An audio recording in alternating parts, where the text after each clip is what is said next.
नमस्कार। आप सुन रहे हैं किताब घर और मैं हूं अरिसुदन।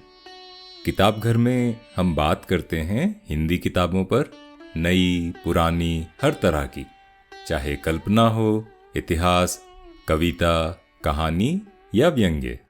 हर शनिवार हम एक लाइव सेशन करते हैं, आप भी उसमें जुड़ सकते हैं। लिंक यहीं नोट्स में दिया हुआ है। हमारी आज की किताब है गीता श्री की लिखी हुई अम्बपाली। तो चलिए सुनते हैं किताब घर में आज की चर्चा। क्योंकि ये किताब एक तो नई है और मेरे ख्याल से अभी तक बहुत लोगों ने इसको नहीं पढ़ा है, उस तरह की चर्चा तो शायद संभव नहीं होगी। डॉक्टर वसुधा, स्वागत है आपका। क्योंकि मैंने एक किताब पढ़ के खत्म की, मुझे करीब 2 हफ्ता लगा, मुझे बड़ी अच्छी लगी, उम्मीद से कहीं ज्यादा अच्छी लगी। क्योंकि जो नई किताबें आती हैं उनके बारे में मन में थोड़ा सा एक पूर्वाग्रह रहता है कि उनकी भाषाई सुंदरता कैसी होगी और अदरवाइज लिटरेचर की दृष्टि से वो कैसी होगी, तो एक पूर्वाग्रह रहता है। लेकिन ये किताब बहुत ही अच्छी लगी, करीब करीब सारे मानकों पर। और इसका जो कथानक है, तो एक तो ये होता है कि हम मेरे जैसे कई लोग, मतलब सब तो नहीं कहूंगा लेकिन ज्यादातर लोग जो भी हिंदी साहित्य पढ़ते हैं, बहुत लोगों ने आचार्य चतुर्सेन की आम्रपाली पढ़ी हुई है, जो वैशाली की नगरवधु के नाम से आई थी। तो जो आम्रपाली हैं या जिनका नाम अम्बा है, उनको अम्बी भी कहते हैं, पाली भी कहते हैं, अम्बा पाली भी कहते हैं।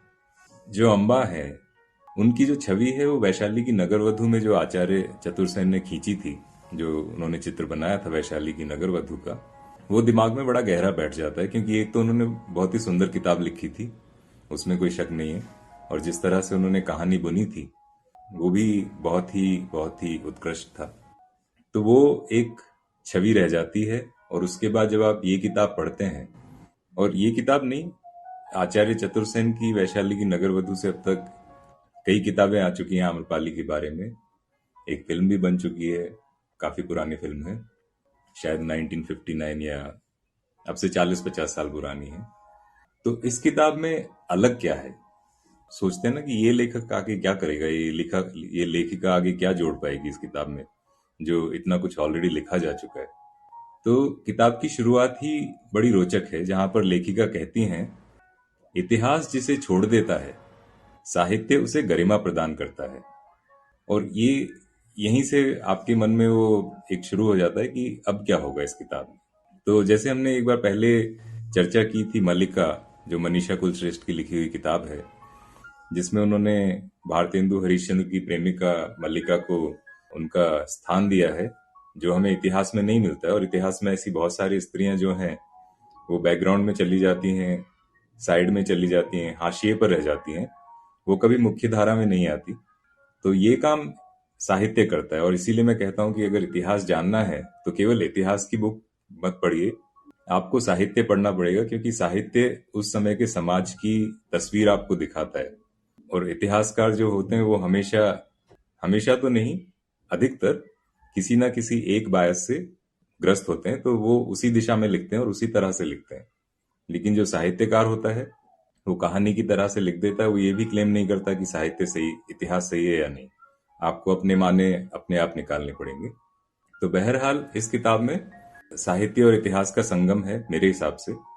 क्योंकि केवल आम्रपाली की बात इस किताब में नहीं होती है, इस किताब में बात होती है वैशाली की।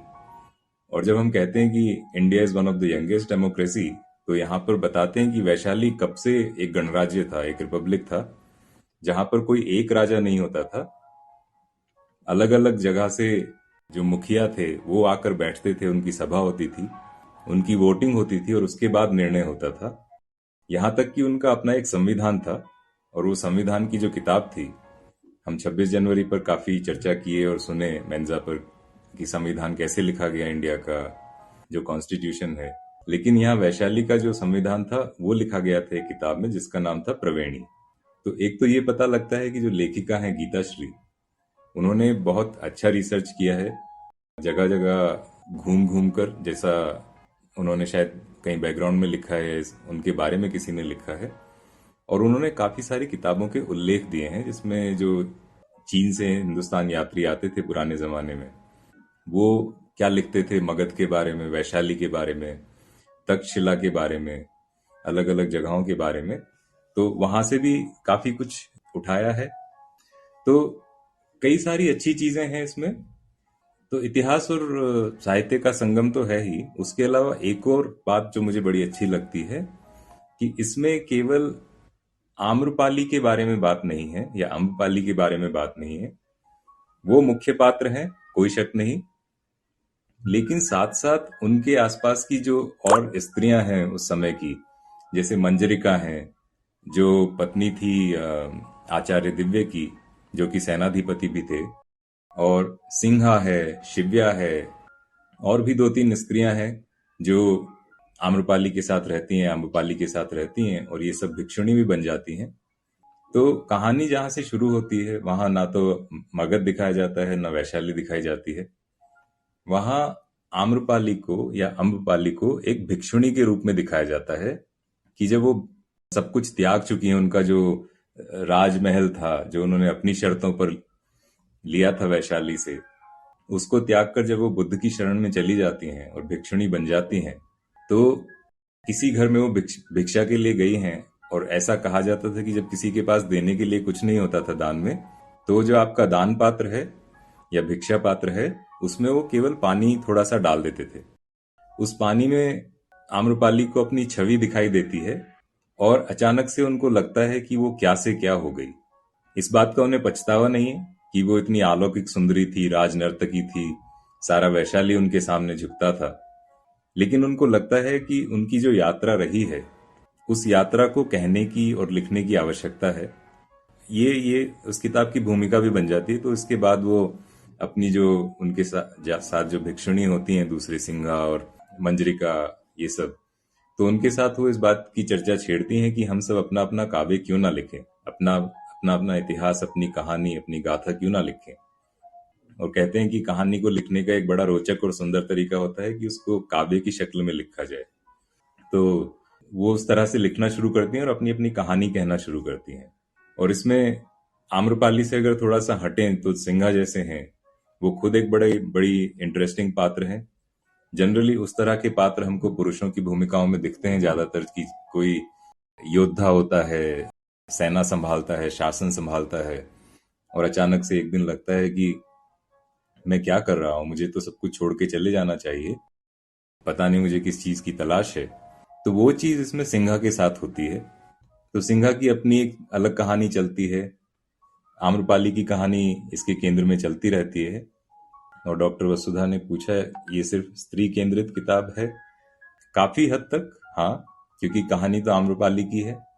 कहीं कहीं पर आपको ये भी लगेगा कि लेखिका शायद, जैसा हम कहते हैं आजकल, फेमिनिस्ट हैं, लेकिन उसको आप एक किनारे रख सकते हैं। वो कहीं पर भी इतना ज्यादा प्रोमिनेंट नहीं होता, कहीं कहीं बस आपको लग सकता है कि इस तरह की बात हो रही है।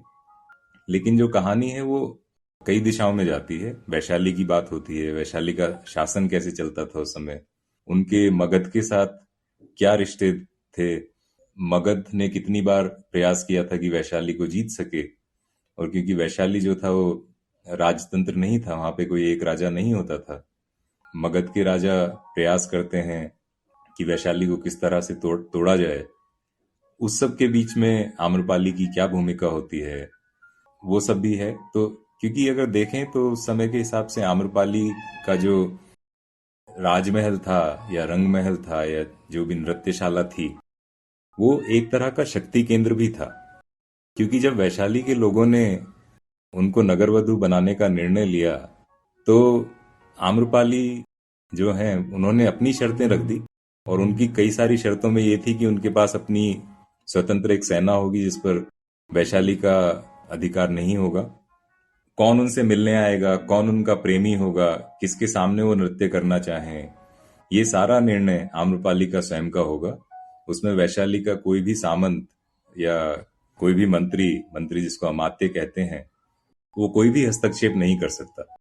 तो ये जो शुरू वाला सीन है जो इस किताब में दिया गया है, वो इतना अच्छा है, अगर उसको हम पढ़ेंगे तो पढ़ने में बहुत समय लगेगा। लेकिन हेमा ने जैसे पूछा, इसकी भाषा शुद्ध हिंदी है? शुद्ध हिंदी है। लेखिका ने शुरू में एक डिस्क्लेमर जैसा भी दिया है कि वो उर्दू और हिंदी को मिक्स नहीं करना चाहती हैं, वो हिंदी को हिंदी रखना चाहती हैं। तो ये प्रयास उन्होंने इस किताब में कॉन्शियसली किया है। कहीं कहीं पर हैं उर्दू के शब्द जो हिंदी में प्रचलित हैं आम बोलचाल की भाषा में, लेकिन मेरे ख्याल से 95, 98%, 99 नहीं कहूंगा, उससे थोड़ा सा कम शुद्ध हिंदी है। बहुत ज्यादा कठिन हिंदी नहीं है। जैसे हमने जब बात बनेचर और बन किस्सा किताबों की बात की थी, उसमें कई कई शब्द हिंदी के ऐसे हैं कि आप अगर शब्दकोश ना खोलें तो बड़ी मुश्किल हो जाएगी। और अच्छा किया कि सुनील कुमार सिंक्रेटिक ने अपनी दूसरी किताब में एक शब्दकोश साथ में दे दिया कि जो कठिन शब्द हैं वो लोगों को उनके अर्थ पता लग जाएं। लेकिन इस किताब में ऐसे शब्द नहीं है कि आपको डिक्शनरी उठाकर देखनी पड़े। तो जैसे जब आम्रपाली भिक्षुणी बनती हैं, उसी समय की अगर मैं उसी समय का एक पैराग्राफ उठाऊं जिसमें लिखा है उन्होंने कि जब वो सब कुछ अपने आभूषण त्यागती हैं और आभूषण त्याग कर वो जब भिक्षुणी के रूप में आती हैं, तो उसी का विवरण इतना सुंदर सा है। और सुंदर विवरण बहुत सारे हैं, अगर मैं वो सारे पढ़ूंगा तो फिर बहुत समय लगेगा। सिर्फ इसका एक ही छोटा सा हिस्सा। इसमें लेखिका कहती हैं आम्रपाली के बारे में, अपने सौंदर्य बोध के साथ साथ उसे संघ में प्रवेश के समय अपनी सारी प्रिय वस्तुएं त्यागनी थी। सबसे पहले स्वर्णाभूषण उतारे, ठीक उसी तरह जैसे शरद ऋतु में वृक्ष और वनस्पतियां अपने हरित पर्णों को उतार देते हैं। यानी वैशाली की जो नगर वधु है आम्रपाली, उन्होंने अपने स्वर्णाभूषण उसी तरह से उतारे जैसे शरद ऋतु आने पर पेड़ पौधे जो हैं अपने हरे पत्तों को त्याग देते हैं, जो पतझड़ का मौसम शुरू होता है।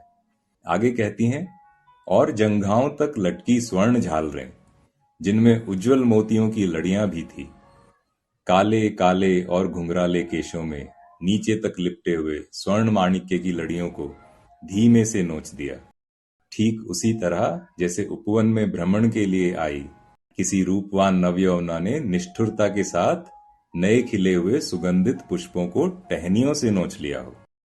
विविध रंगी रेशम के अलंकार युक्त परिधान उतार दिए, ठीक उसी भांति जैसे किसी धनिक साहूकार ने अपने हीरे जवाहरात भरी संदूकची की चाबी किसी निर्धन अपरिचित को सौंप दी हो। तो ये एक बहुत ही छोटा सा हिस्सा है इसका, जब वो भिक्षुणी बनती हैं।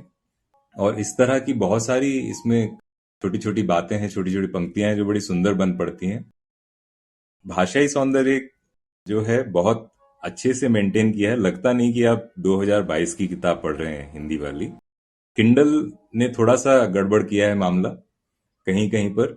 मुझे लगता है जिसने इसको किंडल में डाला वो शायद हैदराबादी रहा हो, क्योंकि जहां जहां पुरुषों कहना था उसने पुरुषां कर दिया।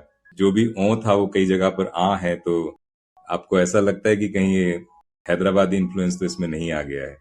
तो किंडल में कुछ उसकी गलतियां हैं, शायद अगले उसके एडिशन में ठीक हो जाए, लेकिन बाकी उन चीजों को आप इग्नोर कर दें। बाकी सब कुछ बिल्कुल अच्छे से मेंटेन किया है। और बड़ा अंतर जो है, जैसा हमने कहा कि जो चतुर्सेन की, आचार्य चतुर्सेन की जो नगर वधु वाली किताब थी, उसमें बहुत सारी चीजें नहीं थी जो इस किताब में है। उसमें मुख्य में जो केंद्र में थी आम्रपाली थी, आम्रपाली के प्रेमी थे और उनकी कहानी थी। लेकिन यहाँ पर जो उस समय का समाज का भेद है, जिस तरह का शोषण था, और जो अच्छी बातें भी थी सामंतों की, और जो अमात्य लोग थे उनकी जो अच्छी बातें थी वो भी बड़े अच्छे से कही हैं। और किस तरह से एक इवोल्यूशन चल रहा था उस समय में कि तथागत आते हैं, बुद्ध आते हैं। बुद्ध अपना आश्रम कहीं और नहीं बनाते, वो आम्रपाली के आम्रवन में बनाते हैं। और उसके पीछे की जो कहानी लेखिका ने दी है वो उन्होंने पता नहीं कहां से उठाई, लेकिन वो कहानी बड़ी ही सुंदर कहानी है। तो उस कहानी के लिए ही अगर आप इस किताब को पढ़ें तो मेरे ख्याल से उसी में कीमत वसूल हो जाएगी। और उस कहानी का अगर मैं छोटा सा हिस्सा पढ़ूं तो उसमें एक छोटी सी कहानी सुनाते हैं वो इतिहास से कि एक बहुत ही दिव्य स्त्री थी, और वो दिव्य स्त्री जो थी वो हमेशा वन में रहती है, वन परी जैसे। खास बात ये थी उस दिव्य स्त्री की कि वो जहां जहां कदम रखती थी, जहां जहां अपने पैर रखती थी, वहां वहां कमल के फूल खिल जाते थे। तो इस बात को सीधा एक तरह से लेखिका ने एक्सप्लिसिटली कहीं नहीं लिखा है कि ये बात सीधी जुड़ी हुई है आम्रपाली की दिव्यता जो थी, क्योंकि दोनों अलौकिक स्त्रियां हैं, जो वन में थी, जो दिव्य स्त्री थी वन परी, और जो आम्रपाली हैं वो उनके जहां जहां पैर रखती थी वहां कमल खिल जाते थे। और एक जगह कहा भी है, जैसे जब वैशाली पर संकट आता है, संकट काल में वैशाली की रक्षा सदा स्त्रियों ने की है। और इस कथा का मूल क्या है कि जब भी कोई संकट की घड़ी आएगी, वैशालीगढ़ की दीवारें केवल दो स्त्रियों का स्मरण करेंगी। एक वह जो पैरों से फूल खिलाती थी, और दूसरी आप, अम्बा आम्रपाली, जनपद कल्याणी।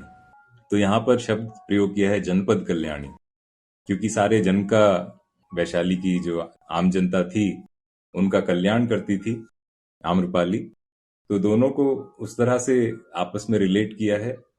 और वो जो आम्रवन है आम्रपाली का, वो वही जगह है जहां पर ये जो दिव्य स्त्री थी वो विचरण करती थी। जहां जहां वो पैर रखती थी वहां कमल के फूल खिल जाते थे।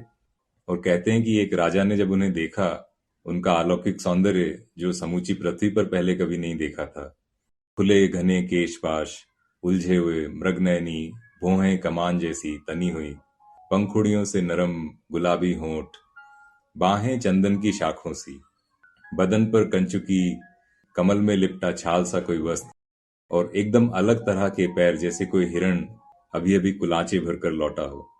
तो वो स्त्री को अपनी रानी बना लेते हैं, उनसे विवाह कर लेते हैं। और कहते हैं कि जब उनके पुत्र हुए तो 1000 पुत्र हुए, ऐसा कहानी कहती है। और वो सारे जो पुत्र थे वो कमल की 1000 पंखुड़ियों पर बैठे हुए थे। तो वहां से वो कहानी आगे बढ़ती है, किस तरह से फिर वो बिछड़ जाते हैं। तो वो सारा मैं भेद नहीं खोलूंगा, क्योंकि वो मुख्य कहानी में जुड़ जाती है बात आगे। लेकिन ये एक छोटी सी कहानी है, तो मेरी तो किताब की जो कीमत थी वो इस छोटी सी कहानी में वसूल हो गई। और उसके अलावा बाकी सब कुछ तो बहुत बड़ा वाला बोनस है।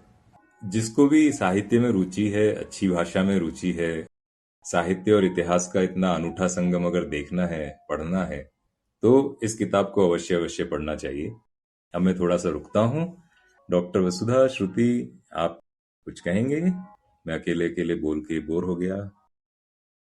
हेलो अरी, सबसे पहले तो इतनी ब्यूटीफुल जो किताब पढ़ी आपने और उससे हम सबको इतना एक्नॉलेज कराया कि इतनी सुंदर लिखी हुई है, और उससे अच्छा आपने उसको डेपिक्ट किया है कि आप अपने आप को इस किताब को पढ़ने से रोक ही नहीं सकते। तो मैंने वैशाली की नगर वधू पढ़ी हुई है, चतुर्सेन शास्त्री जी की। तो गीता श्री की ये किताब मैं जरूर पढ़ना चाहूंगी। और आपके जो इनपुट्स हैं उन्होंने एग्जैक्टली एक बच्चों जैसी क्यूरियोसिटी मेरे अंदर जगा दी है। Anyhow I have to read it now. तो यहाँ पे आपका ये जो प्रोग्राम है, जो सेशन है, वो पूरी तरह सक्सेसफुल होता है if somebody wants to eagerly read that, and wonderful session you had. बहुत बहुत धन्यवाद डॉक्टर वसुधा। श्रुति, आप क्या कहती हैं? अम, ऐसा मुझे कुछ नया नहीं कहना जो डॉक्टर वसुधा ने नहीं कहा। आपने बहुत अच्छा पढ़ा and your passion was reeking. अरे, आपको अगर गीताश्री के बारे में और कुछ अगर पता है तो प्लीज हमें जरूर बताएं। उनके बारे में बहुत ज्यादा कुछ नहीं पता। उन्होंने एक और किताब लिखी है जो अब मैं पढ़ूंगा इसके तुरंत बाद। उसका नाम है राजनटनी। और मुझे लगता है वो भी शायद इसी लाइन पर रही होगी, क्योंकि उसमें भी जो उस समय की जो अवस्था थी, जो समाज था, उसके बारे में बात करते हुए वही जो कहते हैं मध्यकाल से आदिकाल, राजतंत्र से गणतंत्र, राजनर्तकी से नगरवधु, इन सब की दिशा में।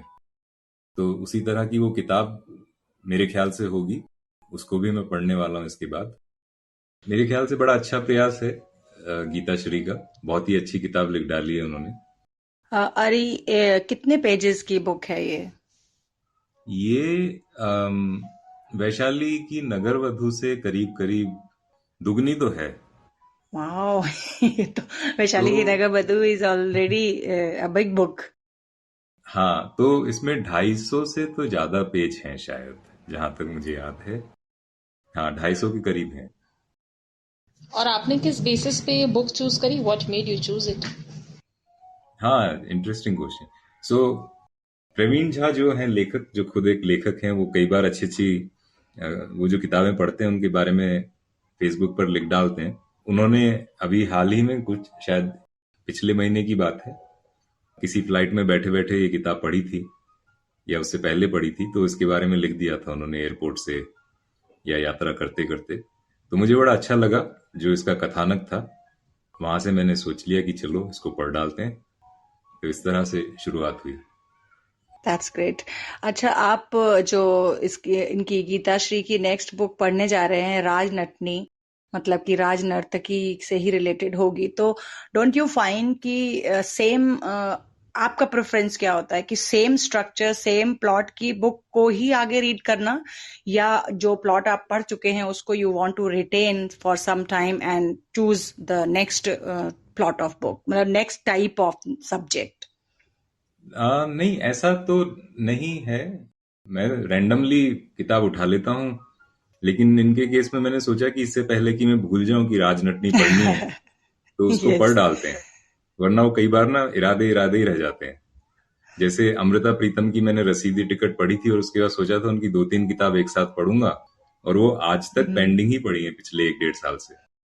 नाइस अप्रोच, बिकॉज मेरा भी ऐसा ही होता है कि पेंडिंग हो जाता है। थैंक्स अ लॉट, हाँ, थैंक यू सो तो इस बार मच। मैंने अपने आलस्य को हावी नहीं होने दिया।